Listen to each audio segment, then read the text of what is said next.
welcome back. Next we consider another scenario, we call it parallel plate case.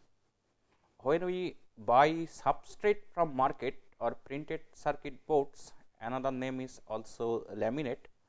It basically a dielectric slab and it comes with top and bottom copper plane or copper cladding.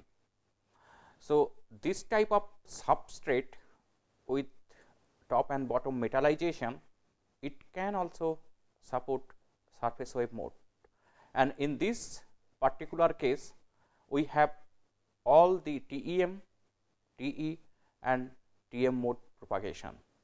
So, among these three, TEM mode it does not have any cutoff frequency, but for TE and TM they have a cutoff frequency. So, let us see then. This figure shows two parallel plates. These plates are in ZX plane. Again we are considering wave propagation in Z direction, and the plate separation is D. Inside we have a dielectric material which is given as mu and epsilon. For most of the dielectric material, mu r is equal to 1. So, we can simply replace mu by mu naught. So, let us first consider TEM scenario. By definition, in the direction of wave propagation, we do not have any electric or magnetic field component. So, the solution we can to solve for the electric and magnetic field, we can start with the Laplace's equation for electrostatic potential phi between two plates. So, we are not going for any solution. Let me show you directly the field plots. So, we have three scenario. This figure shows the electric and magnetic field plots for TM1 mode and TE1 mode. For transverse magnetic mode, if you look at the electric fields, they are having maximum value on these two metal planes, and the wave propagation, you remember, it is in Z direction. And for transverse electric field components, electric field are parallel to the metal plates. So, obviously, on the metal plates the electric field's value is 0, and it is having maximum value on the central plane. Now, if I compare these two scenario, can you predict in which case alpha c attenuation due to conductor will be higher? So, in the first one, transverse magnetic case, since the electric fields have maximum on the conductor plane, it will induce maximum surface current. So, it is associated with higher loss, because in the second case electric field maximum value, it is on the central plane. Now, let us look at the plot for TEM.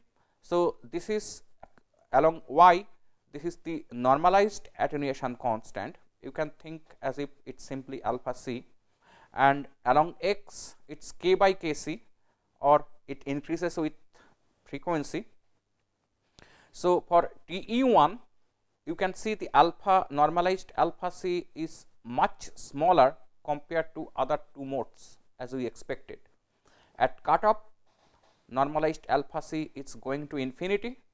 For TEM, throughout the frequency it is constant and it does not have any cutoff frequency. For both TM and TE, the cutoff frequency is same, and due to the perpendicular electric field component, for TM1 we have higher conductor loss. Now, let us start the popular waveguiding structures which we use at millimeter wave frequencies. So, this picture shows 4 of them. The first one is rectangular waveguide. This is nothing but hollow metallic pipe, and the cross section it's rectangle. So, it comes with different sizes for different frequency bands, and as we know, the frequency band, it is determined by the cutoff frequency Fc of the waveguide, which is a function of physical dimension. So, what are the advantages and disadvantages of this rectangular waveguide? It provides lowest loss among all these 4 different types of guiding structure. It has the highest power handling capacity, but the problem is it's bulky, it's very heavy, also it's expensive, and fabrication procedure it is also complex. We need bulk machining for this. The second example, coaxial cable, as you can see, it has one central conductor made of metal and one outer conductor. Usually we use braided shield, and this is the outer jacket. So, the electromagnetic wave, it propagates through the dielectric layer, which is shown by white color here, and which sits in between the inner and outer conductor. At millimeter wave frequencies, coaxial cable is very lossy. We try to avoid them, but the main advantage of coaxial cable is that it's flexible. So, that's why most of the instrument they comes with coaxial cable for connections. This is the third example, microstrip line. This is the top view of a fabricated microstrip line. You can see the strip, copper strip, it is connected to 2 connectors or adapters, and below this dielectric slab, which is shown by black color, we have the metal ground. So, here I don't have any photograph for the ground backed CPW here. It shows the cross sectional view of a CPW, ground backed CPW. So, what is the difference between a conventional CPW and ground backed CPW is that we have one more additional ground plane here below the top CPW line, and not only that, the top leftmost and rightmost ground, they are connected to this bottom ground by periodic vias.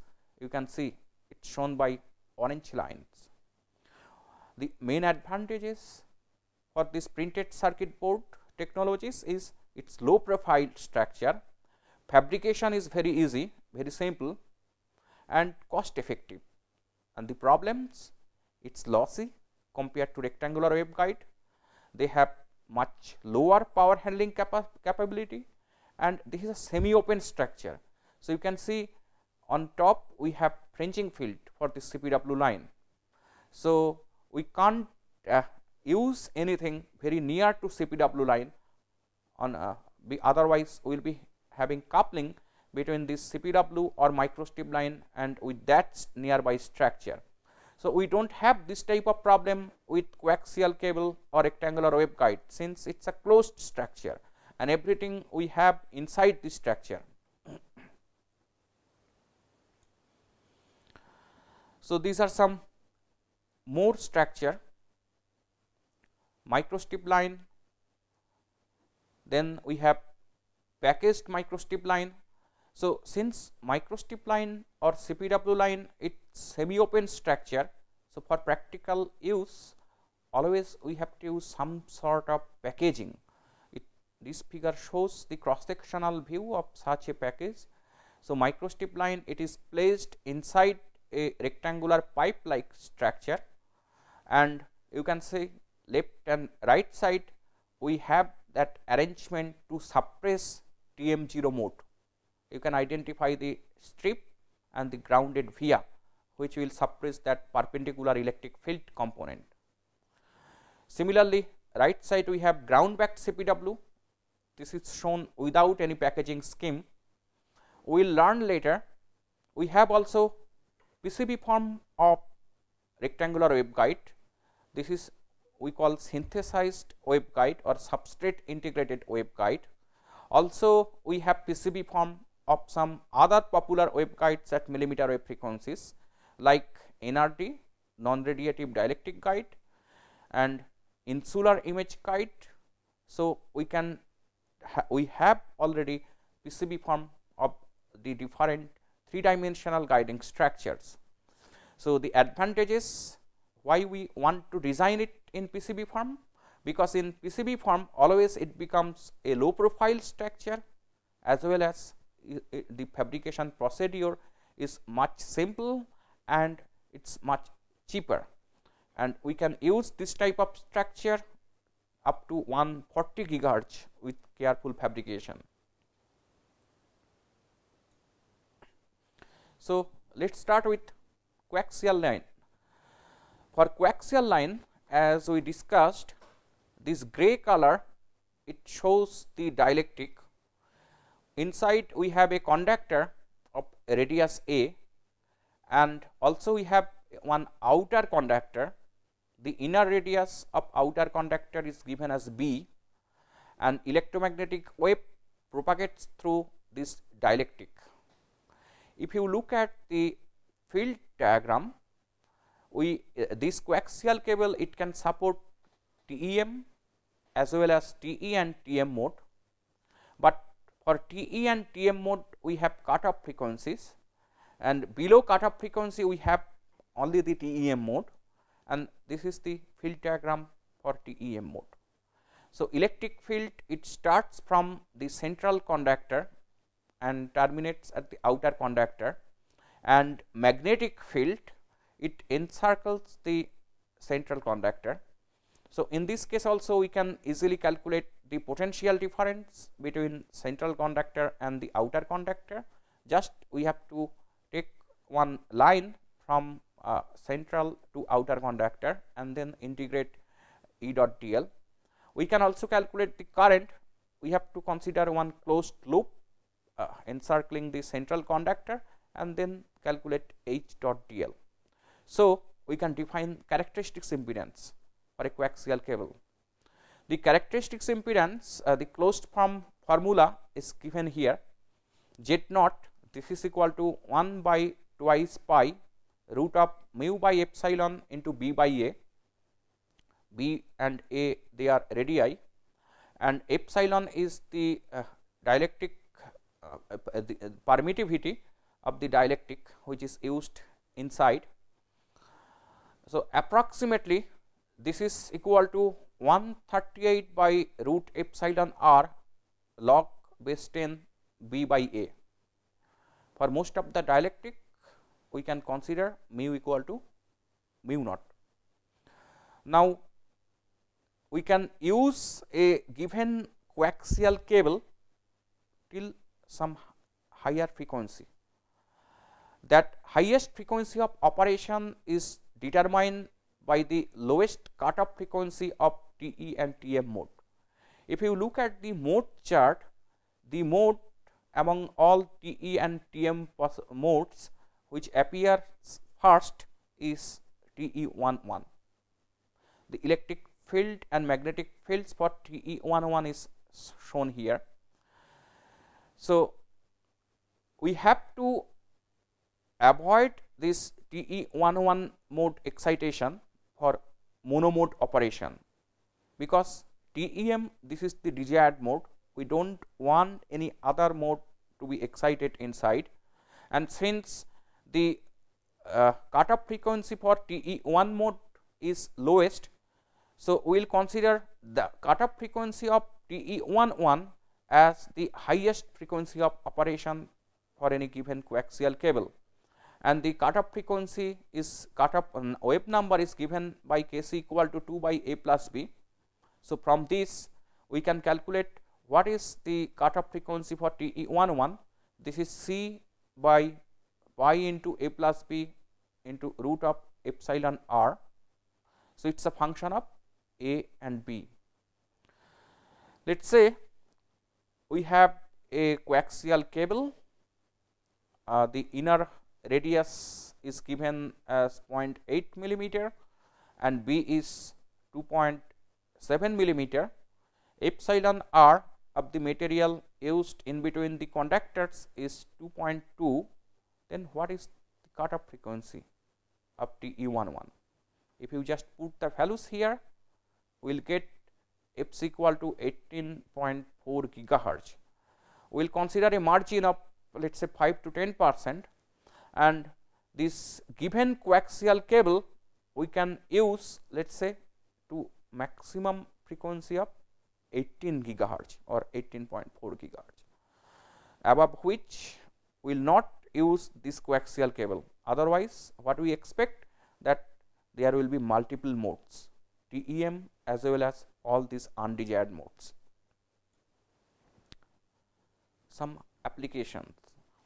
Whenever we measure this structure, this is showing one vector network analyzer which we use to measure the scattering parameter of any waveguiding structure as well as of any components.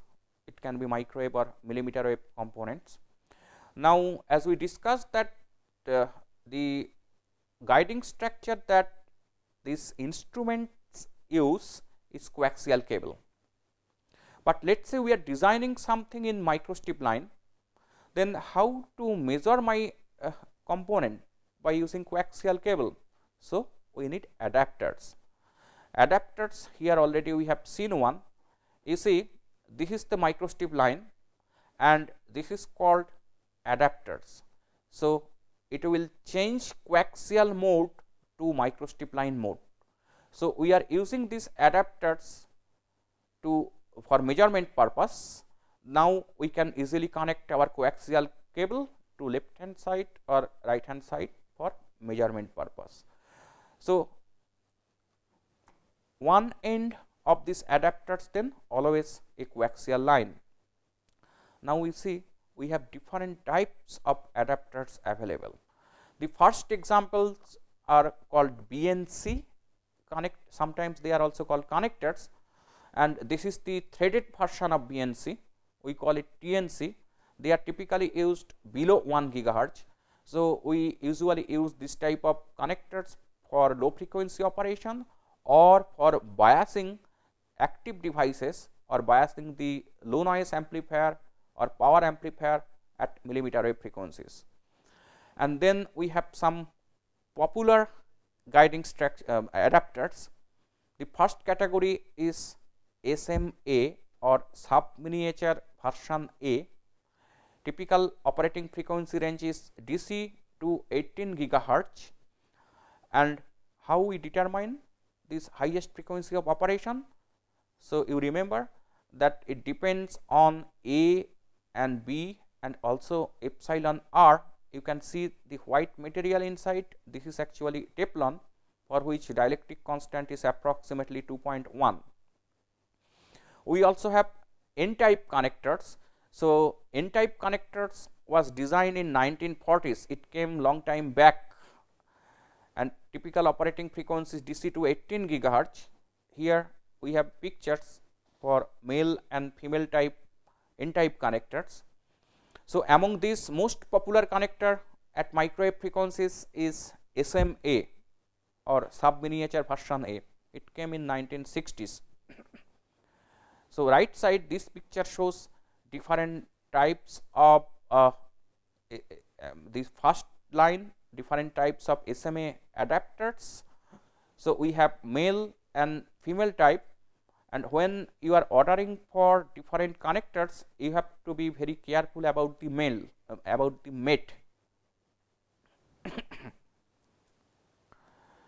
Now, at millimeter wave frequencies, we have similar connectors. The first one, it is called K connectors.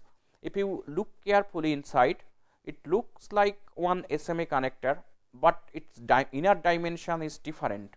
Not only that, you can't see any dielectric inside, it is actually air, and the central conductor, it's as if it's hanging in air. It is supported by very thin layer of dielectric actually, and this is called K connectors since they are popular for K band operation, all these 3 K bands. Next we have V connectors for V band operation. The highest frequency of operation is 65 gigahertz. So, left side is female, right side is male. We also have 1 millimeter connectors.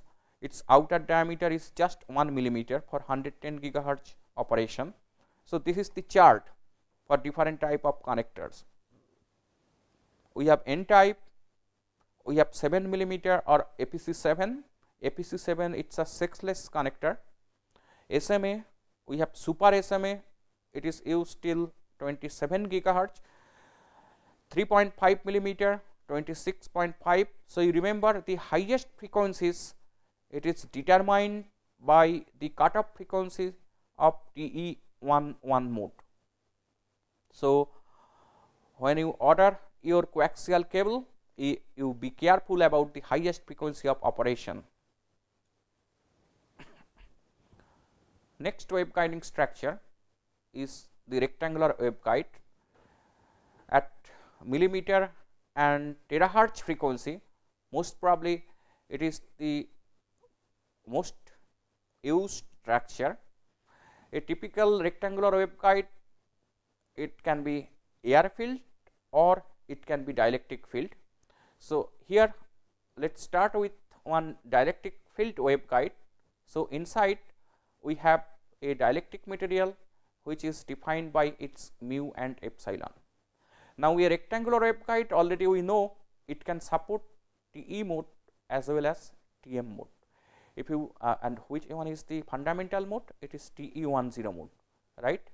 So, TM mode, it appears later, and for normal operation we always use this TE10 mode. So, let us go through the basic relationships, then we will consider what are the problems or characteristics we have at millimeter wave frequencies. So, the energy transport velocity or group velocity, it can be given as c into square root of 1 minus omega c square by omega square. So, group velocity becomes a function of omega, right. It varies with omega. So, it is always dispersive. Once we have group velocity, we can easily calculate phase velocity. They are related by this expression. And now, in general, the cutoff frequencies of TE and TM modes can be given by this expression. So, M and N, they represents the mode number sorry, and A and B, they are the rectangular waveguide dimension. So, A sorry, A is the broadside dimension and B is the thickness of this rectangular waveguide, and then it is associated with a cutoff wave number. Beta, it can be given by square root of k square minus kc square. We can put the values of kc here. This is the cutoff wave number. If you look at the attenuation constant, the closed form expression alpha c, this is equal to 8.686 into Rs by eta b. Rs, this is the surface resistance, eta intrinsic impedance, b is the thickness of rectangular waveguide, and it is again a function of omega. Look at this expression. At omega equal to omega c, this factor cancel out. So, at cutoff alpha c, it becomes infinite. As we increase frequency, alpha c, it decreases. Alpha d, it is equal to k square tan delta by twice beta, but at cutoff again beta is 0.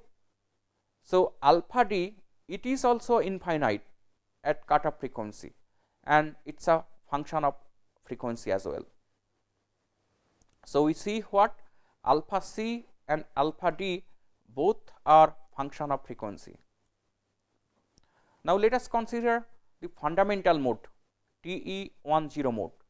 So, for this one we have if the wave propagation in z direction, then by definition Ez equal to 0, and if we solve for the other field components, we can show that here we do not have any Ex component, we have only the Ey field components, and the variation of Ey, it can be given by this sinusoidal relationship.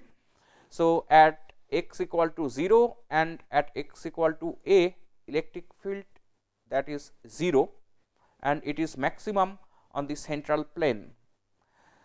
So, it shows the vector electric field distribution inside a rectangular waveguide. So, if you follow this line along the direction of propagation, they are not only maximum on the central plane, and you see they are varying periodically along the direction of propagation. So, it is maximum here, then it decreases minimum, then it changes its direction and again it decreases. So, it also varies periodically in the direction of propagation. We can also plot the scalar electric field distribution inside the rectangular waveguide. This is the plot. So, this is basically field strength versus x and y. We have maximum shown by these red lines and the minimum values are shown by blue lines. So, let us take a short break, then we will discuss about alpha c and beta variation with frequency and how it behaves at millimeter wave frequencies.